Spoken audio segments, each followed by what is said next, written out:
Hello, and welcome to episode 57 of Expertise is Overrated, the podcast that takes the time to answer the questions you didn't know you didn't want the answer to. I'm Sean. And I'm Vib, and neither of us has any clue what we're talking about.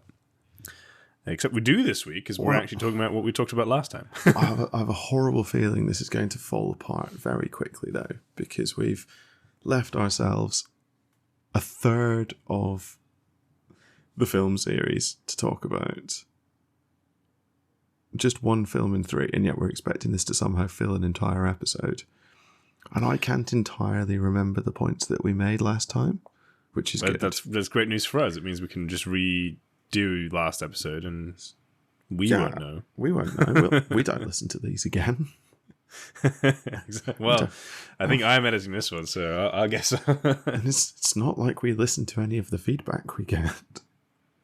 Feedback? What?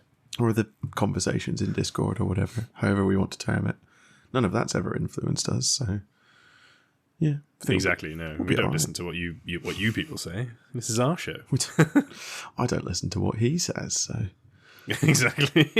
I better listen to what I say as well. I've just got his chat muted. I don't really know what's coming out of his mouth, to be honest with you. You're just guessing what I'm saying and responding accordingly. Well, hopefully I'm getting the timings right, but I mean, sorry. You never do anyway. We have a terrible habit of talking over each other. I'm not sure that's fair. I think I've got a terrible habit of talking over you. Yes, you do. It's true. But it's because my points are more important, so... I also have a bad habit of talking for a very long time. It's really stark when I'm editing and I can see like a huge long trace of me talking with just nothing underneath for your bar. And then there's like I'll have just left the house for a little bit. There's a little gap in proceedings during which you go, yeah, or no. And then I just go for like another 10 minutes. I really enjoyed those because they're really easy to edit. Highlight silence. Exactly. No, I think we've got a pretty good medium. I'm right, you're wrong. You monologue, I listen. Just works, I suppose. Yeah. Except weirdly last time, I suppose, because actually, it's the first time we've ever overrun to such an extent that we're like, let's do a part two. Yeah, we binned that quite badly, to be fair. Yeah, we really did. I'm surprised because we already went quite a long way over an hour, I think. Normally, we just overrun. We target 50 to, 65 minutes. Tend to run for about 50. I think we've had a couple of early ones that ran to 50, but we tend to manage about an hour and a quarter. We got to about an hour and a quarter last time and we got a whole film to talk about still, and it's the biggest one. It's the biggest one, yeah. And that's why we dedicated a whole episode. So we're giving you a whole episode on the conversion of Volume 3 of The Lord of the Rings, The Return of the King, to the big screen. I mean, don't tell them, but if we run out of material, I'm just going to go into The Hobbit. Oh, are you? I was going to go for Rings of Power. Probably no. The Hobbit's better. I was going to say because there's not a huge amount of source material to convert. The Hobbit's much better right across, isn't it? And it's actually a good comparison. So we could put that in our sort of part or section 2 of the episode in with the Gandalf problem that I'm really excited because I don't know what that means. Neither do I, and I wrote it, so we'll I've got some time to think while you're going off on like another 20-minute thing. Yeah, I've got a big one about the arms and armor of Middle Earth that I really care about. You really do. I'm the only person in the world who seems to care about this, but never mind. Because you always mention this really early on in any debate about Lord of the Rings, and it's just a weird one. It really is. I don't quite understand it, but just I have a theory. I have a theory about why the films worked, but we need to get there. Well, you've started with it now, so let's talk about this. Oh, we're just going straight in. I was going to do a very quick recap of what we talked about last time, but no, the episode's up there. People can go and listen to it. Exactly. Go and listen to episode 56 of this podcast. In fact, it would make a lot of sense for this particular episode as well, because there's going to be a lot of assumed knowledge. We don't know what we're assuming that you know, because we don't remember what we said last time, but there will be assumed knowledge. So the arms and armour point it's a really weird one. So if I'm particularly reminded of this whenever I read The Two Towers, specifically the depictions of the battle at the Hornburg and the Siege of Helm's Deep, because it's quite clear from the way that Tolkien writes that his picturing of at least the Rohirrim, but I think more generally Middle Earth, is much more early medieval than what I sort of think of as high or late medieval, which is what we get much more in the films. And the most telling example of this is the description of Aragorn at the Hornburg, because Aragorn has a shield at the Hornburg. He has a shield in one hand and Andúril in the other, which obviously, if we think about the swords that Aragorn wields in the film, good luck having one of those with a shield, because they look like they're about 6 foot long. So, like, it just... That's the difference, right? And the reason that I think it works is we have an image in our head of what we think good guys and bad guys in fantasy look like. And the good guys are essentially dressed like the Gondorian soldiers that we get in Two Towers and Return of the King. So they've got like thick plate armor on, and they're all like very uniform and things like that, which I think helps make the films more generally approachable, because you don't have this sort of army that doesn't really look coherent and uniform that you would have if you were getting the sort of accurate to books depictions of Gondorian soldiers. Does that sort of make some sort of sense? Sorry, literally all I'm thinking is what an amazing monologue to kick us off. I know, I just realised I spoke for 2 minutes without stopping. Does that make sense? I'm not sure, to be honest.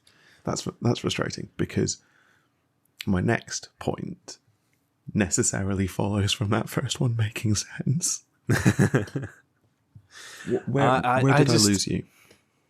Well, if you're literally just going with Aragorn had a shield at the Hornburg. It's not just Aragorn had a shield at the Hornburg. It's like all of the descriptions of the arms and armour that people use in Lord of the Rings, and I wish I had my copy to hand because it would be much more helpful than my half-remembered ramblings, are, you know, leather and leather hauberks and ring mail. Yeah, but that is for Rohan, yes, but I think we get that in the films. Like the Rohirrim look like a bloody rabble. Well, the Rohirrim do, but that's the Gondorians. I grant you. That's why this. I can't quite remember, because the only one we really get is the guy whose name I always forget.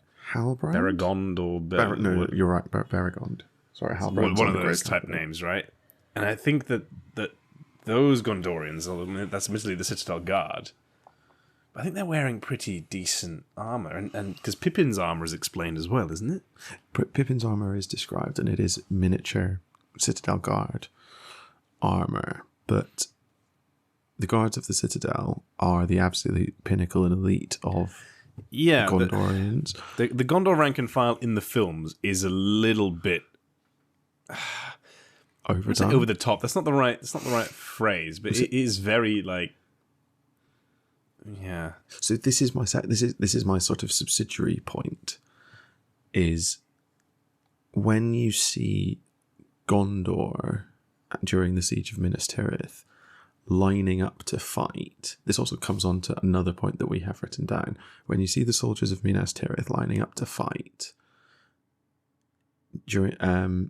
they look uniform. They look not like a dishevelled rabble. They look like professional soldiers, but more than that, they look civilized. So what it gives you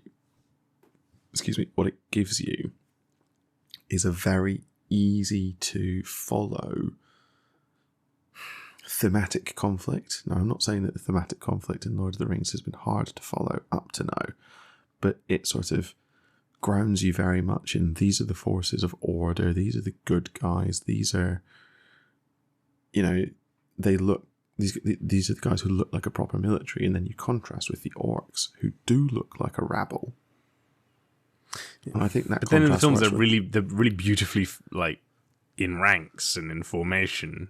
The orcs. Yeah, their armor all looks very different, but they are a very cohesive they force. They're a very cohesive force, but it also gives you an interesting juxtaposition as against the battle at the Hornburg in the films, where the uniform force is the Uruk-hai, because they're all wearing the same armor and bearing the same weapons. So what it shows you is that it's not that the forces of order and industry are bad, which is the message that you get just from the Two Towers. It's that the uses to which those things are put matter, I think. So if you develop a uniform for your soldiers with the intent of defending your home, that is different from, and develop an industry around that, that is different from developing a conquering military and dressing them all the same and sending them out to destroy the world of men. Now, I might be reading too much into it by this point, I grant you. But for me, I think it works. I think it works very well. But I'm just not convinced that this is much of a change from the written text to the films. Well, it is when you consider all the Gondorian fiefdoms. Yeah, when you consider... I get that. But I think the stylistic change there in the film is less... Yeah, maybe it is exactly what you're describing. I think that's just a way of... not having to write in the way Gondor works. Yeah. No, you're with the right. fiefdoms and so on and so forth. Because I guess Imrahil and the Swan Knights of Dol Amroth are like your gleaming, shining knights in armor, right? You know, and I think that's the thing. So I think they've made the Gondorian rank and file look the way they did to pay homage to things like that, and also all the elven hosts of old, right, which are always described as gleaming and banners everywhere, and look how amazing they all look. no, that's completely right. But I think Faramir's charge in Return of the King, I think that's how the Knights of Dol Amroth are meant to look. So I think everyone's been upgraded, right? Because you don't have the knights to act as that pinnacle. You need something else to, and it's either Faramir's knights. It's perhaps less a sort of, updating the arms and armor as opposed to just they've shortcutted it a bit, I think it all hangs together. I think you're probably right that I'm reading too much into it, but I think you're reading too much into it. I also don't think the change is as big as you're making it out to be. Maybe not. I probably should have reread the description of the soldiers of Minas Tirith before making this point, because data would really help me here. I'm sort of trying to, in the background, look it up, but it's hard to sort of find. What I think is really interesting is that there's a lot of Easterlings in the battle, the Siege of Gondor, right, and the Siege of Minas Tirith, and yet we never really see Easterlings do anything in the films other than march through the Black Gate. It's really strange, isn't it?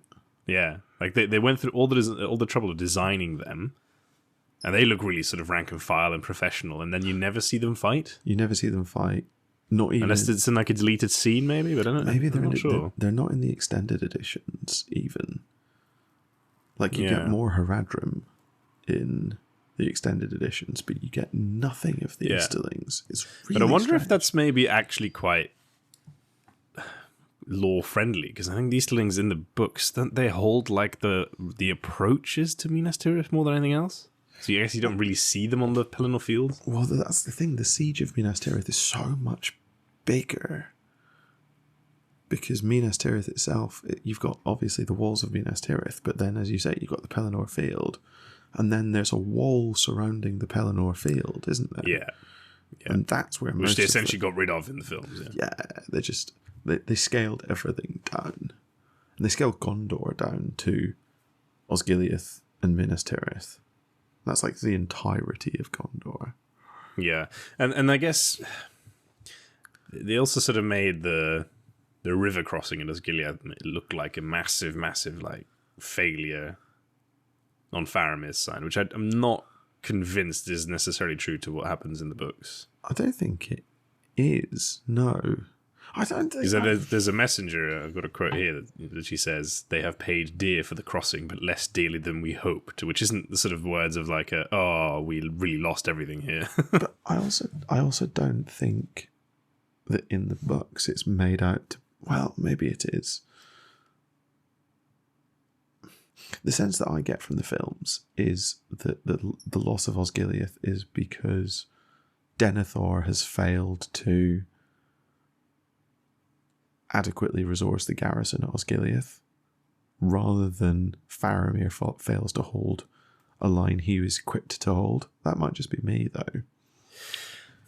Well, it's the whole original attack, well, not original, but the first attack on Osgiliath, right, where they actually lose half the city, and Boromir heroically saves the remaining half.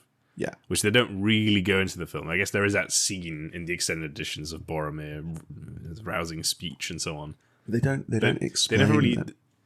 Yeah, exactly. They never explain the purpose of Osgiliath, etc.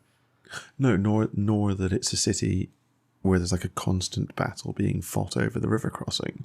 Yeah, ever since it fell, ever since that when Boromir destroyed the bridge, I suppose. Yeah, because arguably that's your loss point. Boromir loses Osgiliath, and everything else is just a rearguard action. Arguably, in some ways, I suppose. Yeah, in some ways. It's what I'm struggling to remember in the book where the because the wall around Minas Tirith is behind Osgiliath. Yes, it's between between Osgiliath and Minas Tirith, right? Yes, and it's sort of pseudo-decorative, I think. No, because I remember it actually fends off like a lot of Mordorian siege equipment. I think it does. Like, it doesn't actually do it because it's like Numenorian built, of course. Oh no, that's true. You're right. Is it the same material as the walls of Minas Tirith? That I can't quite remember. I've got so much half-remembered stuff. The outer wall of Minas Tirith, the Othram, That's built from the Numenorians in exile, was still strong. Was as impregnable as the Tower of Orthanc. There you go. That's very impregnable. Need an Ent to get through that. Yeah, but they did throw heads of casualties into the city. So yeah, that's pretty true. But overall, I think the siege. I mean, that's why it's called the Siege of Gondor, I suppose, in the books, right? Yes. You're meant to think this is like a really sprawling battle that's going on, and there's forces everywhere fighting. It's less sort of here's the city wall. Here's one army trying to get in, here's one army defending, which I mean does happen in the book as well, of course. You know, we have the scene of the Witch King coming in. You have the Witch King's Are. And, you know, Grond coming in to try and take down the gate, so on and so forth. But good old Grond. You get the feeling that that's like a focal point of a much larger fight, whereas in the film that is the fight.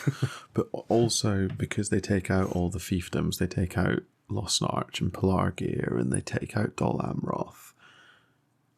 Yeah, for the same reason, I guess, right? Because actually, like, those cities are all under attack in one way or another, and they have to, you know, deal with their own shit before actually being able to relieve Minas Tirith. But they also, like, Imrahil is at Minas Tirith. He's not defending Dol Amroth. Denethor pulls all of the... Was it Denethor? Pulls all of the fiefs of Gondor to Minas Tirith, because that's the centre of Gondor. But in so doing... He they don't send a whole lot, do they? They don't all I remember Imrahil coming was like a real big deal, because everyone was like, oh yeah, they have actually come and amazing. And then, of course, because Denethor does nothing, Imrahil takes charge of the defense. Yeah, isn't there like Falstaff the Fat or something from Losnarch as well? He comes like... Yeah, there's like a few, but nowhere near as many as you might expect. No, that's true. But it's one But I think that's a good change in the film, right? I mean, I feel there's a limited time, even though the films are 20 hours long or whatever. Like having to go into like, oh, actually Gondor works a bit like this, and there's many fiefdoms, etc., etc. They all pay homage to the steward, but they're sort of kings in their own right. And so stick them just all in the same armor. Yeah, exactly. Except for the Rangers, because they're cool and edgy. And then just have them all defend this white marble wall. Yeah. Jobs are good. It's very visually simple, which I think is potentially a criticism that you could lay at its feet. It's too simple. I don't know if this is a fair criticism, but you can essentially break it down into good guys on this side of the gleaming white wall, bad guys on this side of the gleaming white wall. Bad guys want to come over the wall. There's no nuance. Especially then when you combine it with the Rohirrim arriving, and they actually seem to have got a massive upgrade in terms of their arms and armor, because they're all gleaming and like uniform now as well, or at least more uniform than they were in Helm's Deep. Yes. The ride of the Rohirrim is so good, though. Literally tears every time, every single time. It's so good. It's just so epic. I don't like everything about that scene is just epic. It's shot so well. The music is phenomenal. All of the actors are giving it 1,000%. Theoden's speech is unbelievably well delivered. Yeah. And that roar of like 6,000 spears. Yeah. You know, just roaring at some orcs. And just like terrifying, yeah. And they've told you all the way along the ride, we don't have enough. We don't have enough. We won't be able to break the lines. We don't have enough. And then you see the Rohirrim arrive and they're all backing away because they've realised they don't have enough. And then because you see that shot of just a sea of orcs. Yeah. And then Theoden, you sort of zoom in on Theoden and he's looking and he's just like, bah! And then he turns and issues his orders and gives his speech. And you're like, that guy knows. He knows he's about to ride 6,000 of his best and last to their death. And he doesn't care because that's what you do. And it's so good. Yeah. I need to go and watch it now. Just that clip. In defense of a kingdom that has not helped him that abandoned in ages. Yeah, exactly. Left him to die almost. Where was Gondor and when the then Westfold they charge. Well, yes. Have to ask for help, mate. Yeah, just chilling, mate. But Imrahil is too busy doing nothing, apparently. But I really like in that scene as well because they have that baby-faced orc that I feel they literally created just so he could get absolutely mown down by some horse riders. And it's reminiscent of Gandalf at Helm's Deep as well, but you don't have Gandalf there. It's all men. And it's not even men like Aragorn and Denethor or Faramir. It's just these are just people. These are just people who are making a choice. It's so good. It's so good. Although I always do wonder, how does Gothmog survive? And also Gothmog is an introduction for the film, specifically, isn't he? Oh, well, yeah. No, he's maybe Gothmog actually mentioned exists. in the books, but I don't think he's particularly. He's not an orc. He's the Witch King's lieutenant in the books, but he's a man. I'm fairly sure. I'm not certain. Actually, I'm fairly sure. Oh, that's. Well, he's a. This is a deep cut. He's a card in the latest Magic the Gathering Lord of the Rings crossover. He's Gothmog, Lieutenant of Mordor, and he's a human captain or a human noble or something. He's not an orc, and they're drawing from the books as their source material, not the films. So that's a very deep cut. So this is the thing. So he's only ever mentioned once in the books. And he called the army's reserve out of Osgiliath and into the main battle, bringing forth Easterlings, Southrons, Variags, and Trollmen into the fray. That's like in quotation marks. That's probably the only thing he ever says. And then it goes on to say his race is wholly unknown. There has been speculated that Gothmog may have been a man, Black Numenorean, Nazgul, Orc, Uruk, or even a Bulldog. So they clearly just said, that's all too complicated, let's just make him an orc. Yeah. Which, I think is a fair decision. Especially because they made him this really weird orc with, like, really gnarly face and just badass. But then also can't really walk, and you're like, what the fuck? I don't like Gothmog in the... That's the whole point. No, I like... It's not that he's a villain. I just don't find him that compelling in the film. Well, no, I sort of agree with you, but that's also why I think that, again, this is where the extended editions are the best, because you get to see him being absolutely dismantled by Aragorn and Gimli. It's true, that's quite good. He gets, like, chopped into 8 pieces. Like, he sort of chases Eowyn for, like, 5 seconds, and then Aragorn and Gimli just, swing past, and he's just dead. That's the death he deserves, like, just completely... He's completely nobody, yeah. Yeah. Although I suppose he does get chopped down by Andoril, which is, I guess, as high an honour as you're going to get as an orc. Yeah, but it's in passing, isn't it? Yeah, he doesn't even he doesn't really like slow down for it. He doesn't warrant any further attention than any other orc on the battlefield, which is quite good. Exactly. So he's on it. Yeah. So the armor point. Yeah, I'm not sure I agree with you on that. That's fine. That's 25 minutes of monologue. Yeah. Just to be like, no. The fiefdoms not being in the film, I think, is a good change. I think it overall is, but it serves to make the world of the films smaller, which is something that we spoke about last time. It concentrates attention and concentrates conflict on like very small inflection points, which I think is fine, but that's what it's doing. I think it is fine. I think it is fine. I would have liked to have seen proper Imrahil, though. That would have been good. This is the thing, right? Because I guess again in the spirit of almost simplification for the film, they got rid of Imrahil. They got rid of the fiefdoms. They got rid of the Grey Company. Yeah, I was going to come on to that. They get rid of Ganburi Gan.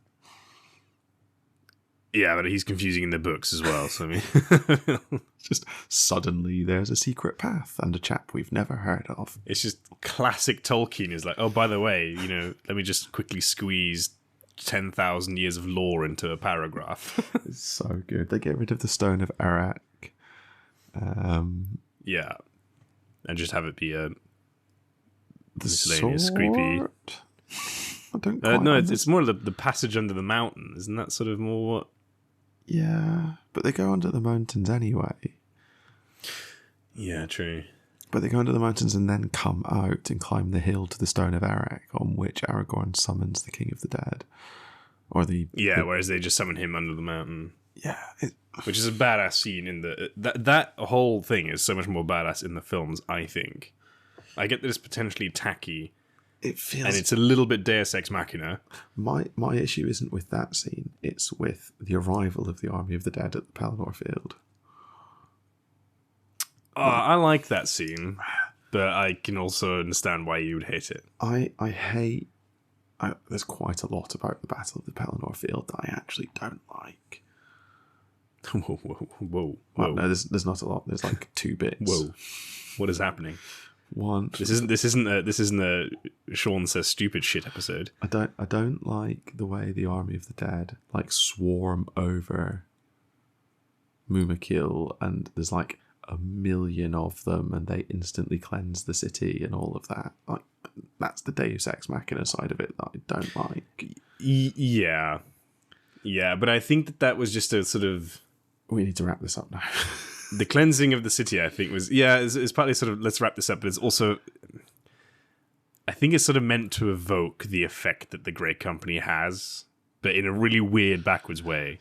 Because the Grey Company show up, they unfurl the banner, and everyone all of a sudden... It's almost like, daybreak, and everyone sort of knows, the battle is won, the king is here. Yeah, that's... And I think to visually do it, they were like, let's just make a green tide swarm through the city and literally cleanse it, and then the green tide disappears, and it's almost like Aragorn did it all himself. Yeah, because you sort of can't evoke the raw terror that Aragorn's banner and him unveiled in his majesty and all of that, because the world doesn't work in that way in the films.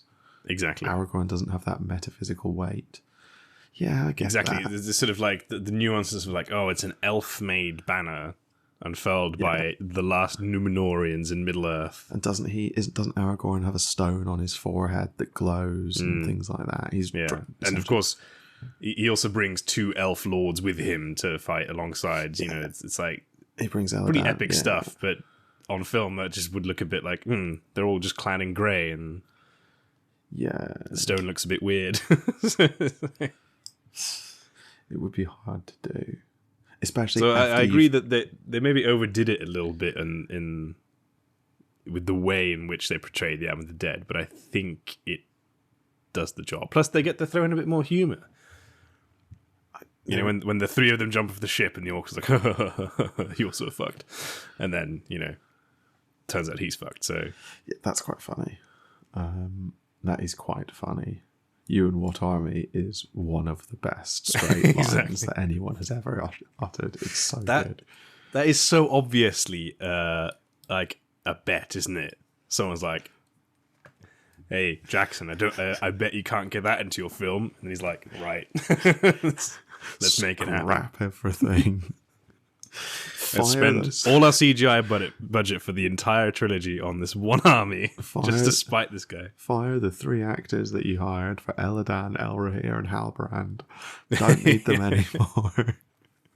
But what are we going to do instead? Green monsters. Green ghosts. I also hate Legolas soloing a Mumuk or a Mumakil. I just hate it. I'll never get over it. It's Hobbit. It's the Hobbit. What I don't really understand about that one, right, is... yeah. Did they know how well the whole Helm's Deep spiel was going to pull with audiences before they decided to make Legolas do that thing? They made them all at the same time, didn't they?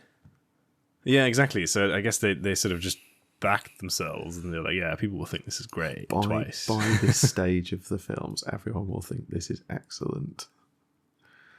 But again, I feel this is just a quick and easy visual way to be like, by the way, guys, in case you've forgotten, he is an elf. Yeah. Puts him like, well, he's an elf prince at that. So he's like a little step above average. Yeah, it's fine. It's a bit fine, but it's like a step 2 action movie for me. I'd much rather he just shoot one in the eye. Yeah, I think you might not be wrong about that, but I guess it creates a little bit of a visual difference to the battle, right? It's a spectacle, yeah, because there's always just a lot of charging horses and getting run over by elephants and so on. But if anything, I think the elephant lawnmower or horse mower, I guess is more accurate term, is more egregious than Legolas. There's quite a lot egregious about the Mumakil, isn't there? There is a bit. They're like, oh god, we've really spent time animating these giant elephants. Like, let's use them. But that's great from Theoden as well. The reform the line bit, and then he turns his horses and charges at a line of like 100-foot tall elephants, and then they all just get absolutely murdered by the elephants. It's really funny. But you do have to sort of wonder, what was the point of the Mumakil? Because they're held back a long way. Yeah, they're held back ages, and the city's almost like taken. So what? They were expecting a cavalry assault? I don't know. It's weird, isn't it? I'm guessing they only just got to Mordor, and then Sauron was like, no, fight's over there. Get a shift on. Oh shit! Sorry, and then boss. they arrive to find all the orcs like dead and in disarray.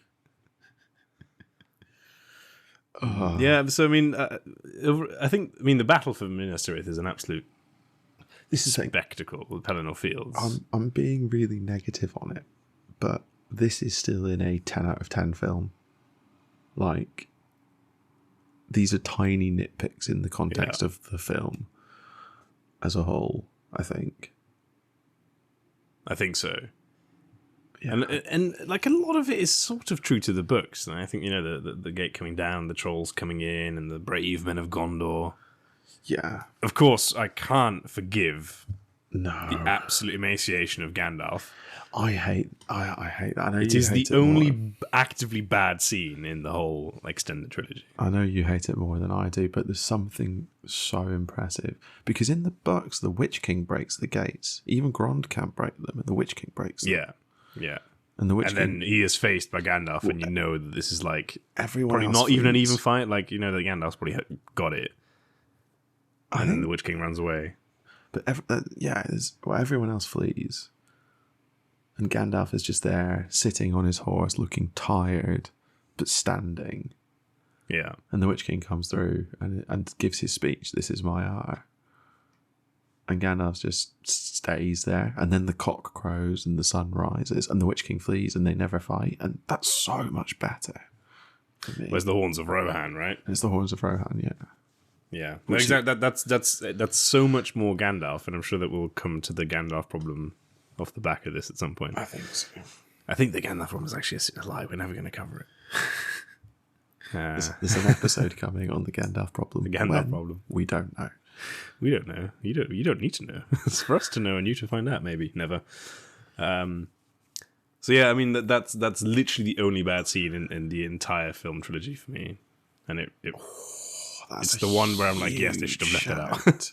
That's a huge. That's one of the places where the theatrical edition is better. Yes, because it doesn't happen. Exactly. It's just why, like, yeah, no, let's just move on.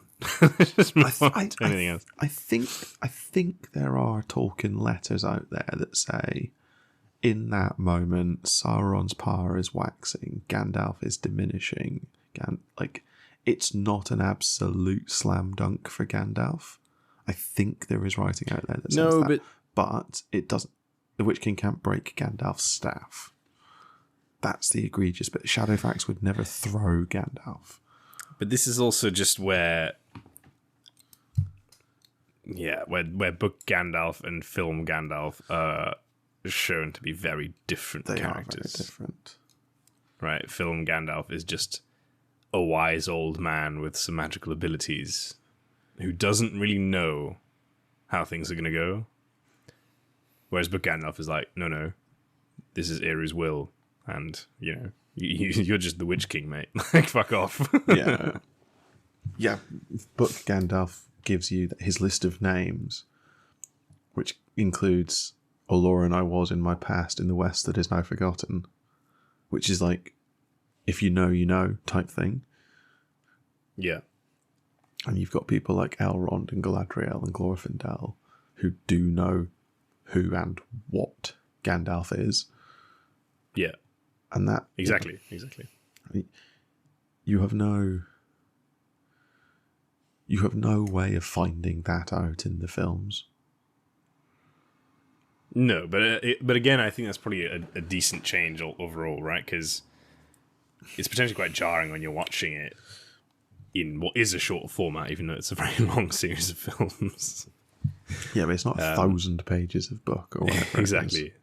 So you don't have the time to really explain that really important nuance of Gandalf's character on screen, right? You're better off just making him a wise old wizard who, like, really tries to move his pieces in such a way that he's going to get the victory. But it's just, you know, there's doubt, right? Because doubt is human. Yes, exactly. That is the Gandalf problem. He's too human. He's too human. Which I'm calling it a problem. It's not a problem. I think the Gandalf change is more accurate, but that just sounds a bit naff. We talked about this last episode as well. It's the humanization of a lot of the major characters just to make it more film appropriate. And I think it's a good change. That's true, but I think there's something to Gandalf and Saruman in particular being, you know, power equivalents with Sauron, and yet, which they are in the books, vaguely, and yet, like, Gandalf dares not match himself against the ring or against Sauron or what have you, because he doesn't know he'd win.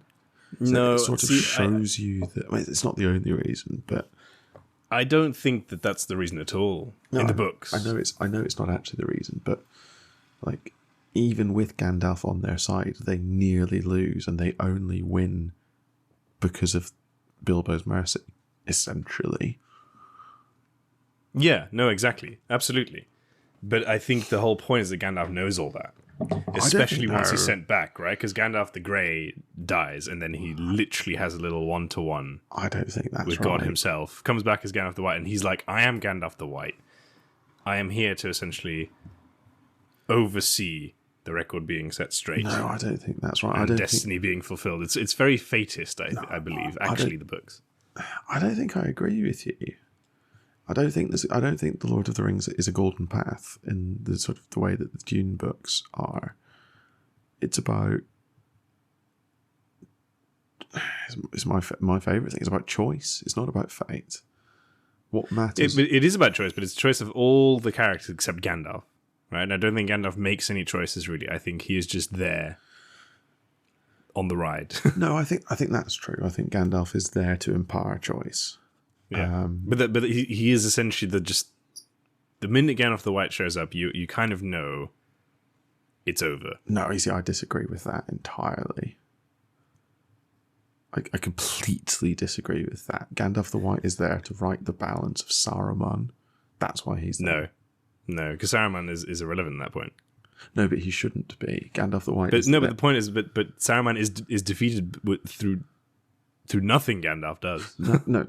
Well, no. Gandalf. I mean, yeah, fine. He redirects the Rohirrim at one point, but he's just a messenger there. That's always been Gandalf's role, right? He breaks, riding around the various kingdoms and delivering messages. He breaks Saruman's staff. Saruman is done in not by Gandalf, but by Grima. Yeah, no, but that I think is just carrying out Ovira's verdict. It's like you have failed in your mission, therefore you are done now. That's not him winning over Saruman. So Saruman is already defeated. I think this is just the official. This is you done, mate. I'm not getting my point across well.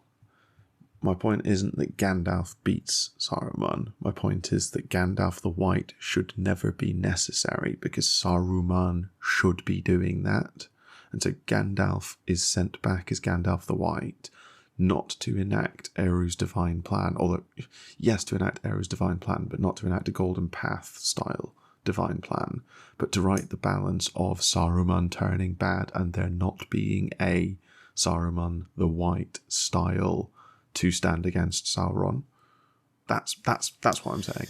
Yeah, see, he's a counterweight. But I don't think he is a counterweight to Saruman as you're saying it. No, he's not a counterweight to Saruman. He's a counterweight. I don't think he's a counterweight at all. I think he's a counterweight to Sauron. No, it's not that either, because Aragorn is the counterweight to Sauron.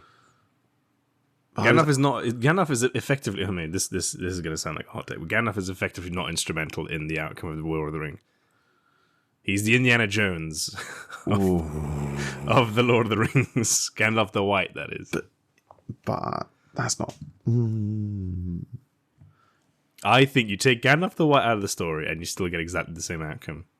I don't think I agree. Doesn't everything happen because Gandalf's moving pieces around? Gandalf is putting people in positions to make choices.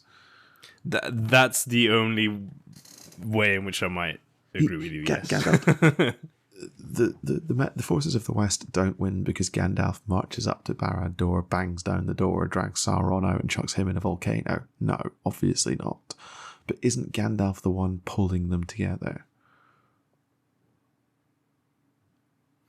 Isn't he the one telling Aragorn to take the path of the dead? Isn't he the one who he sets people up? Yeah, he just makes suggestions like maybe just consider, like he essentially knows what choices people have to make and he escorts them to the choice.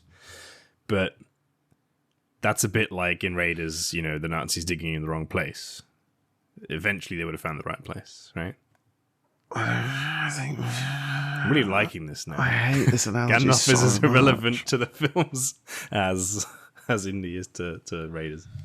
Excuse me, I have a tinfoil to write down. Yeah, well, that might genuinely be a tinfoil. We haven't had one of those in a while. I'll gladly accept it as well. I think I could expand on this in a future episode if people want to hear me. If people want to hear me really tackle Gandalf and explain in great detail his irrelevance. Please, no one write in. I cannot deal with this. I'm definitely going to make like 50 fake accounts and just write in. I think he's onto something. If we get 50 extra downloads, I don't mind. Yeah, fair enough. I think we call that podcast fraud. Anyway, so we're not agreed on it. Let us know what you think about Gandalf. Gandalf is definitely genuinely quite interesting to find out. Gandalf is definitely different. I think we differ on what that difference is. Yeah. The Gandalf is much more a focal point in the films, I think, because you've got Ian McKellen. If you get Ian McKellen on the screen, use it, right? I'll tell you who else is different on screen. Hard pivot to Denethor. Yes. Who is much maligned. I'm gonna say it. The victim of a character assassination. Yeah. That's not an unfair statement, is it? Yes, I don't think that's that unreasonable. I mean, I think they latched on to the fact that he sort of had the fight knocked out of him, right? After all these many years, and he just didn't think there was any hope anymore. Yeah. But they were like, okay, let's just make him batshit insane. They strip him of the nobility of his struggle. Yeah. Denethor in the books is a man at the end of his fight who's given his life to the fight. And the lives of his sons, and ultimately. has lost his favourite son to the fight. Yeah, but equally thinks that he's lost Faramir as well. Thinks that Faramir is lost as well. And at the very last has turned to something he knows he shouldn't in a way to try and save his people. Yeah. Whereas as opposed to just dropping in a line like, "Oh yes, I've been using the Palantir." Yeah. You know, that's not. they latched too hard onto Boromir's dad, I think, and gave him the same sort of weak-willedness that they gave Boromir in Fellowship. But I guess it gave them a really easy opportunity to make, to give Pippin his moment in the sun, right? Yes. Because you have it with Merry, with the Witch King. With the Witch King, and also just riding to war of his own free will and not being dragged there by Gandalf. And Sam and Frodo, of course, we don't need to say anything about them. But so I think this was just an easy visual way of Pippin came through and got rid of is maybe a strong word. So I don't really know how to talk about the denouement of Denethor. It's just a bit sad. Yeah, it's tragic. Ultimately, it's tragic, I think. But the problem is you don't see the build up to the tragedy. Mm. I think that's the big loss. I'm never entirely sure when I've watched the films, like what we were meant to think of Denethor. Like, were we meant to think he was a good guy or a bad guy? Because it's Lord of the Rings, right? So we tend to think in those extremes. It's really hard to place him. Whereas in the books, I don't think it is hard to place him. In the books, it's very clear that he's a good guy who's lost at the very end, I think. Yeah. And you can who's always sort of lived in that knowledge that, if the king returns, then it's sort of like, well, all that work and effort, literally just a caretaker. Yeah. Yeah. And it must have been pretty shit, to just be constantly under siege and yeah. You can't do anything in that position other than endure. Yeah. Especially when you've grown up with stories of the House of the Kings and how they were able to go to war with hosts of elves and all these other grand alliances that would have existed in the world. And then meanwhile, he's there. Gondor's literally the only thing left that's not obvious.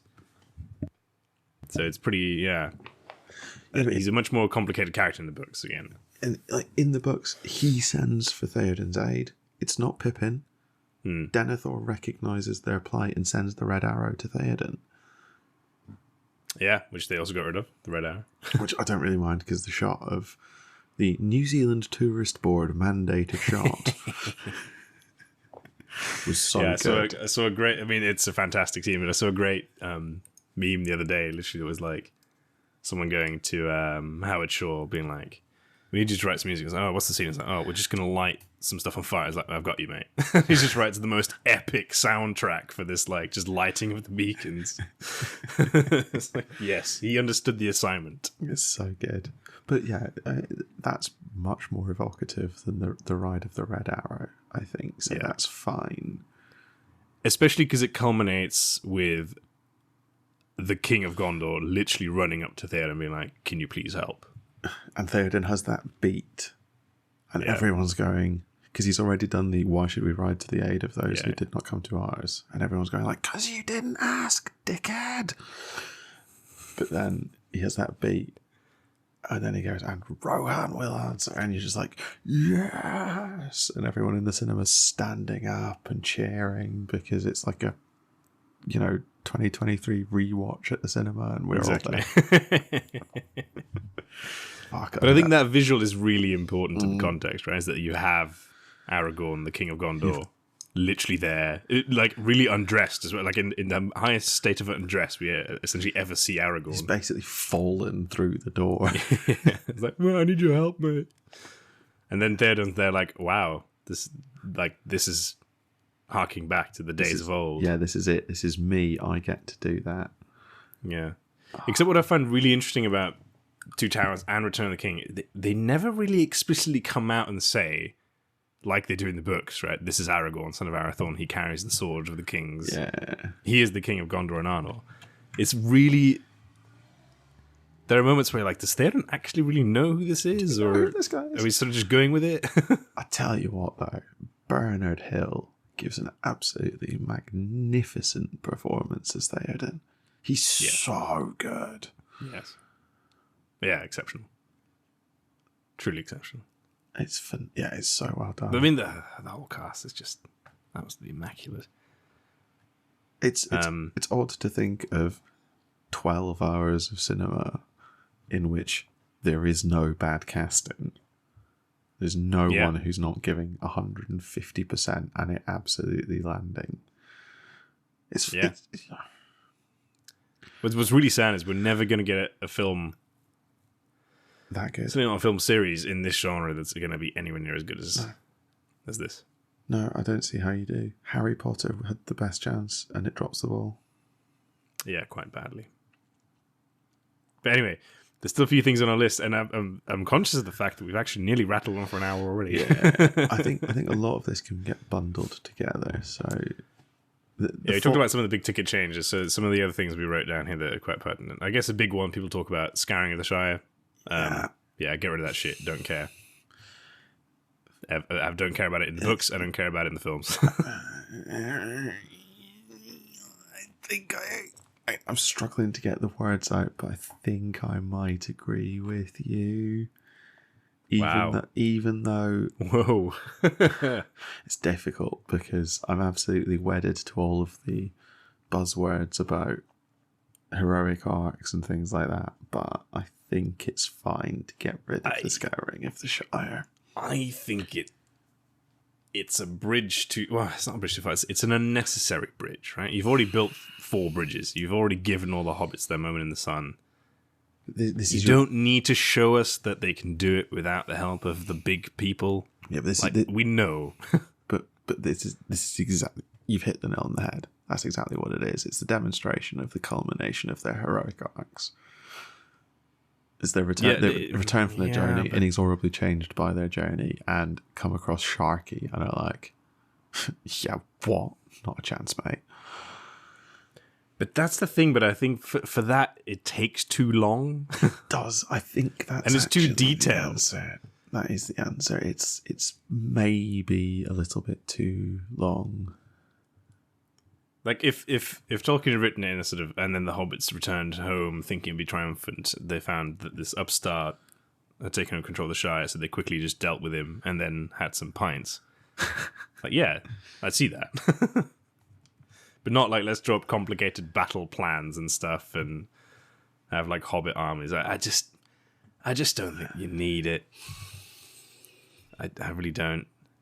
But a lot of people do like it, so I don't think it's a notable omission from the films. I think that's the way I'm going to describe it, because those films also take 6 hours to finish. That's the thing, right? If you also then add the scouring of the Shire, then you literally have like 5 endings. There's no way you can do it like that. It's ridiculous. Can you actually imagine if they put it in Peter Jackson style? You would have literally had the crowning of Aragorn, right? So the ending of the film, a lot of people would have assumed, is the crowning. And then you probably have another hour and a half of scouring. I know. And then another 30 minets of leaving the Shire, saying about it, and then another and then farewell on the shores of the sea. After like a really proper fade to black, and then she's like, "Oh, here's Sam again." It's like, stop it! Here, our fellowship at last has ended here on the shores of the sea. All right, cool. I can get up and go to the loo. Wait, what do you mean it's not finished? Yeah. And then I was really hoping for the end, like another fade to black, another shot of old Sam sailing west himself. Yeah, that's missing. Preferably with Gimli and Legolas, even though that would have been a lore change. But what we're absolutely missing is the mid-credits scene with Sam sailing west. Yeah. if Marvel had made this film, we would have had a mid-credit scene of Sam sailing west. We would have had another mid-credit scene of Gimli and Legolas sailing west. We'd have probably got the post-credit scene that teases the great battle to end it all.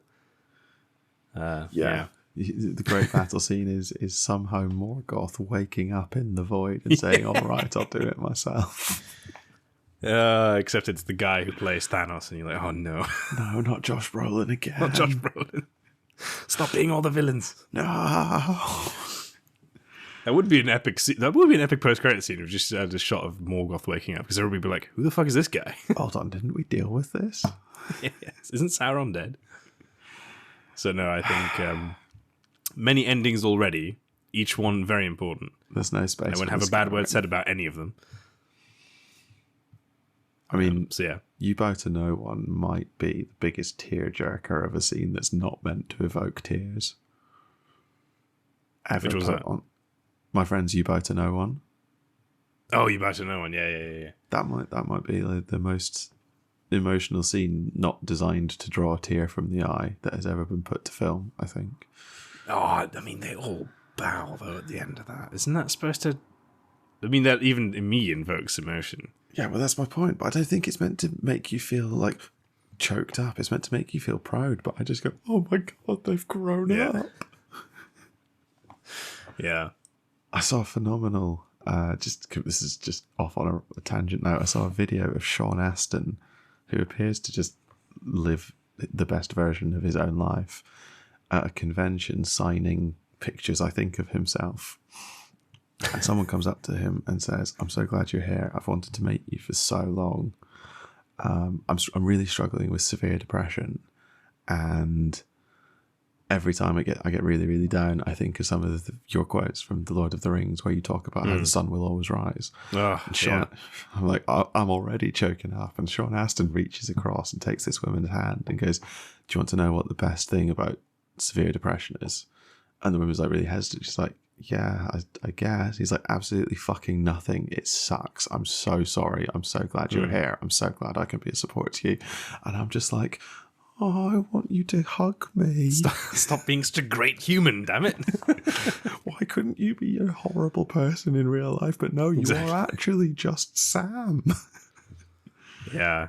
No, Sean Astin, I'd love to just, hug that guy. Exactly. I think that's the Yeah, I'd go for a pint with any of them. Any of them, but it's particularly the two who played Merry and Pippin, whose names I now can't remember, which is very embarrassing. Billy Boyd and Dominic Monaghan. Yes, those are the two. I'd go for a pint with them, but I want to sort of... Well, but they're our rivals, Sean, don't you know? Well, you say that. Have we considered forming a podcast network with them? That's actually not a bad idea. Billy, Dominic, if you're listening, hit us up. Give us a ring, lads. expertiseoverrated@gmail.com, you'll come straight through to us, no PAs or anything. No, This will be us handling it. You can each have 25% equity. We're not, not looking to undercut you here. Offering them 25% of fuck all, I like it. So generous. Yeah, they can, for a small cash injection, they can have 25% of the company. But no, I literally remember when we started this podcast, and our second episode was obviously Lord of the Rings one, and there was like, did you see that Billy Boyd and Dominic Monaghan have started the Lord of the Rings podcast? Like, what? Absolutely stole our thunder. We would have been absolute millionaires by now. That's the only thing standing between us and success is Billy Boyd and Dominic Monaghan. Fucking bastard. I mean, fair play to them. They seem like really genuine, cool guys, interesting guys. Yeah, they do. I mean, I'd go for a drink with any of the cast, except maybe Viggo Mortensen, because I'd just be afraid that I'd end up in some like really weird situation. I think I'd just end up somehow on a horse. Yeah, exactly. But on a horse in like Nova Scotia somehow. But Viggo, we were drinking in London. What happened? Yeah. And I'm wearing a cloak. I don't know what's going on. Why is there a deer strapped to the back of this horse? I mean, it sounds like fun. Anyway. It does sound great. Speaking of Sean Astin, though, quick fire now. I think to wrap up. Sam's interactions with the ring, I think, are really important, and you don't get them other than when he takes it off Frodo and puts it around his neck. But Sam's temptation from The Ring that you don't get, which is just The Ring's like, how about, wait, hold on, you have no ambition at all. You could be a really good gardener? And Sam's like, I'm already a good gardener, fuck you. And then takes the ring off. Like, I think that's great. I don't see how you do it on film, but it's great and it should be in the films. Yeah, because it's also quite Bombadil-esque, isn't it? It's quite Bombadil. Here's another tinfoil theory for you then, that Samwise Gamgee is descended from Tom Bombadil and Goldberry. Oh. You know, I don't think I'm giving you tinfoil for that. I think I like that too much. Yes, that's even better. I could see it. I don't really know how that would work, but literally no evidence for it whatsoever. But it would be such a Bombadil Goldberry thing to do, where they would just have a child and then just dropped him in the Shire. Someone's like, they'll take care of it. the gaffer's great grandfather or something. Yeah, I like that. But yeah, no, the interaction with the ring. Yeah, I think they transferred a lot of that. Yeah, just in the way Sam's character is in general on the screen, right? And his interaction with Gollum and Smeagol. You see a lot of Sam's character still. That I'm carrying salt around in case we get a roast chicken. Like, that's very Sam. But exactly, you don't get a sense of his solidness, like how steady and what you do. I suppose you do. Yeah, you do, right? Because they distill it, I think, all into that one scene where he's talking of going home, like for the journey home, the rationing. I think that's they just nail it. I think in the film, Whereas in the book, as you say, you get more of these sort of things. Like, he's kind of salt. He's got that box of seeds. Doesn't he get like a Malorn tree seed? It's a Malorn tree seed from Galadriel, and he's like, I'm going to plant that at home when we're back. He's like, obviously. Yeah, very Bombadil-ish. There's no room for doubt in Sam's head. Yeah, it's like they're just on a little adventure, little journey, and then when they get home, he'll do some other stuff. Whereas Frodo's there, like, oh my god, we're gonna die. We're all so fucked. Sam. They changed him, but I think he's equally great on the page as he is on screen. They don't. Yeah, I think that's true. It is a change, but I think it works, and it's a change for the medium because you can't get inside Sam's head, so you can't really see the ring's temptations, and you can't see Sam overcome them in the same way. It's not clear exactly how the ring tempts in the films because you can't be inside people's heads. It's just this generic temptation to put it on.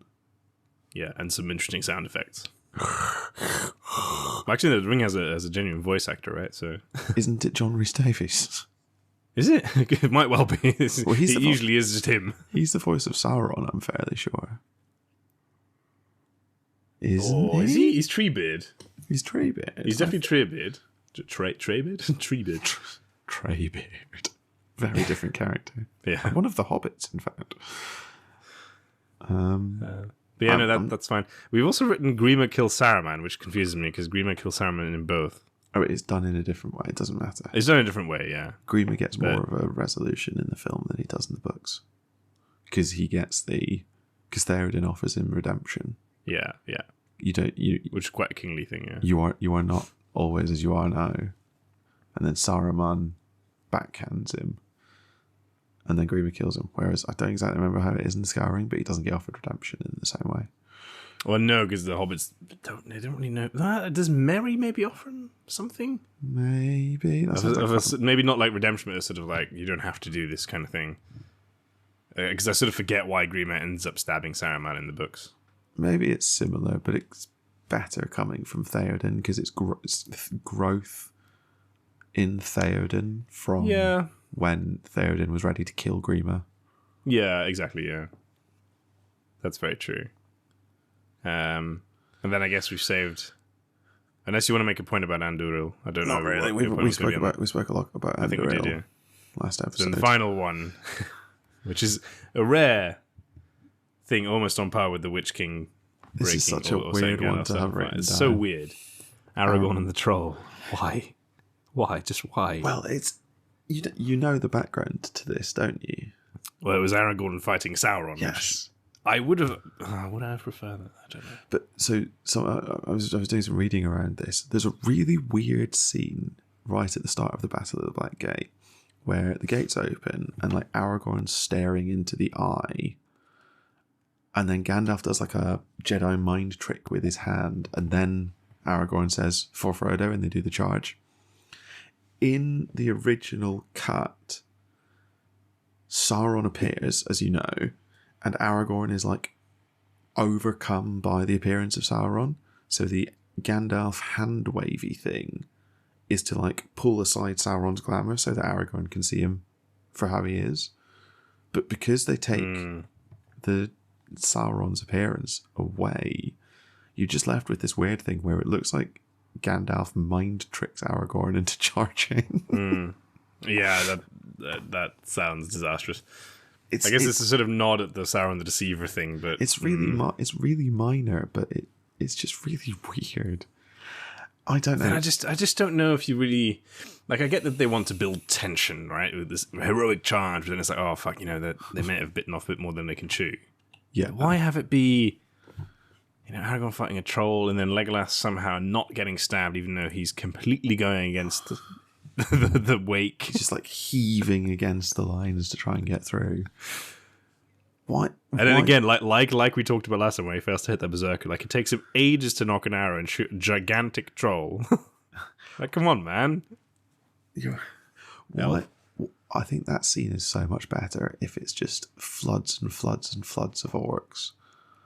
It's the sort of, it doesn't matter how many you kill. So the scene isn't Aragorn being crushed beneath the troll's foot. It's just Aragorn looks exhausted. He can barely lift Andoril. He's still cutting orcs down, and then he like stands up and looks and sees that they're just still coming. There's no dent in their numbers. Exactly, and that's when the despair hits. It's just an ever decreasing sort of circle around Aragorn, yeah. Around Aragorn. And you can see. I think Siege of the Black Gate. There's multiple little focal points, right? If I remember right. I don't remember. Aragorn beheading the mouth of Sauron is also weird.